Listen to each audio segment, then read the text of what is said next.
just one thing that I wanted to share with you. It's just something that I don't know. I don't know how you navigate life, and whether you write things down when you're trying to process, stuff. So I'm just going to give you an example. See this long list?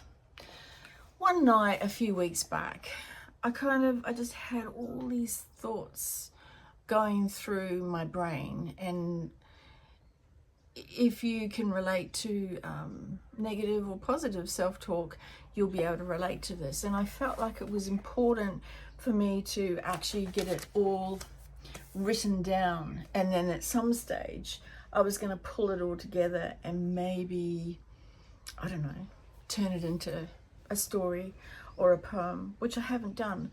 But at the same time, doing this exercise was really good for me to just sort of like get it out of my head and onto the page. There's something cathartic about doing that, I feel, and I'd love to know what you feel, what you think, and if that's something that you do or would like to try. Because oftentimes I wouldn't consider myself an overthinker, but I am definitely a deep thinker, and sometimes I just need to get it out of my head and release it, so to speak, and then it's gone. Do you know what I mean? Okay, in regards to a poem, I am going to read you one that I wrote some time ago, and I think it's a reel somewhere on Instagram or TikTok, I'm not sure, but I'm really, for the rest of the year at least, I'm moving away from short form video, and I know that maybe that's what we should talk about. I know that that's what everybody is immersed in, is short form video. You know, doom scrolling, boom, boom, boom, boom. And really, I've been asking myself the question, we're all in different places, so anything that I say, just dismiss if it doesn't apply to you, because I'm not wanting to pass a judgment or say this is the way it is, or that's, because it's not. It's just my opinion, and my experience right now is I'm not loving short form video, and I want to move away from it, hence doing this long form video. I feel like this is more personal, it's more connected, and that's just my thoughts at this time. And I'm just finding the doom scrolling, the same things, the trends, what is it? It bleeds into my theme from the other day. What's it all about? What are we doing? Like, seriously, what are we doing? We have become so addicted to this. Most of it is nonsensical, and I'm guilty of doing it as well. I've gone and done nonsensical stuff on TikTok because I'm in a stupid mood.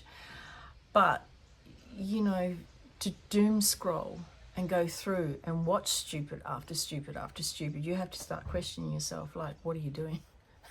Those are just my thoughts. Okay, it's entertaining and relaxing for some, but it's not for me. It's just there's more to life than this. Well, what's going on? But then at the same time, I grew up without telephones. I grew up without social media. I grew up without email. I grew up without computers. And you know, I look back on it now, and I am so grateful that I did, because I have learned skills in my life on how to relate and connect with people without those things. So while those things are, you know, serve its purpose and they're good and they can be fun, there's a negative side to them as well, of course. We all know that. The addiction, we get caught up in it, and then we actually lose real connection, and we have this perceived connection, which isn't real until you connect in real life. However,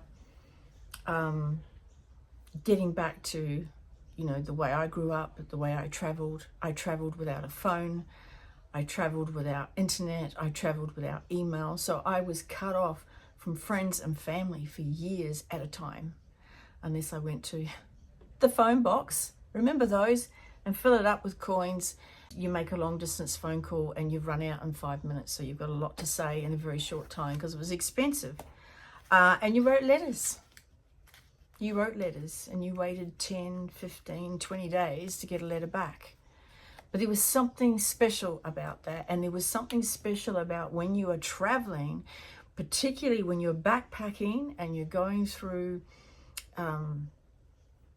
third world and developing countries, you're completely cut off, but you're also cut off from everything, and while there's a hesitation, like you're wondering how your mum's doing, or you wonder how your family is, or your friends, and email didn't even exist, so you couldn't email them. It was all about the handwritten letter. There's something beautiful about that, which is why I still love to write longhand. I guess it all goes back to what you grow up with and what you get used to. And I do all this. I do all the digital stuff, but I still have my preferences, which is the old school, the pen and the paper, which is why I've got notebooks everywhere. But what I was just saying, just in terms of like true backpacking then was true backpacking, because you were cut off from everything. And you didn't know what was going on back home. And if there was a disaster or there was something, and there was, my grandmother passed while I was away, and I had no idea until I returned. So I missed the whole thing. So there's sadness in that. However, that's just the way it was, and you navigated life that way. And when I look back on that, I am so grateful. I am so grateful that I grew up without all those things, and that I got to have those travel experiences without walking around on a phone and saying, oh, is this an Instagram worthy picture? Now, don't get me wrong, I do that now, right? I go out and I take photos. Oh, this might be good for Instagram.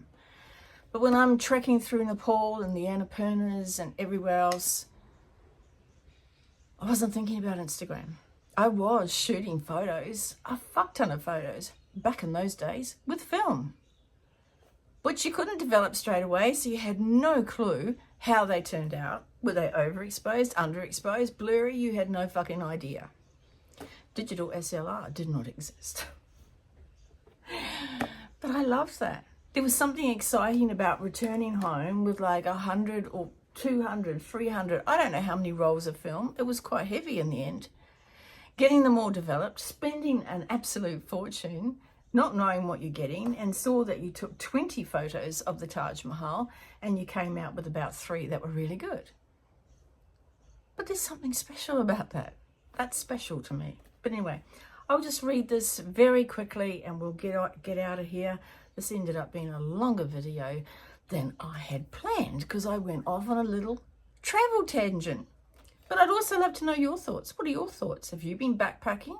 Did you go through travel at a time without all this digital stuff? Or are you just sort of like, I don't know who's watching this. So let me know. Okay, this piece is called Shot of Caffeine. So I will breathe and come into center. I'm getting very, very hot. Queensland. So I'll breathe, come into center, so I can read this the way it should be read. Sometimes it feels as though the world is broken. My heart weeps silence, but my tears have spoken. I watch the coffee brew, simmering slowly. In my heart, I knew. I feel the burn from caffeine that scores the veins with adrenaline. My heart stopping for a second when I see your face. Or I hear your voice whispering sweet nothings. But it's a fleeting moment, just a trace. The feeling of butterflies that sink into the unseen while I watch the coffee brew. I think of you and wonder, am I just your shot of caffeine? Okay guys, I'll see you tomorrow.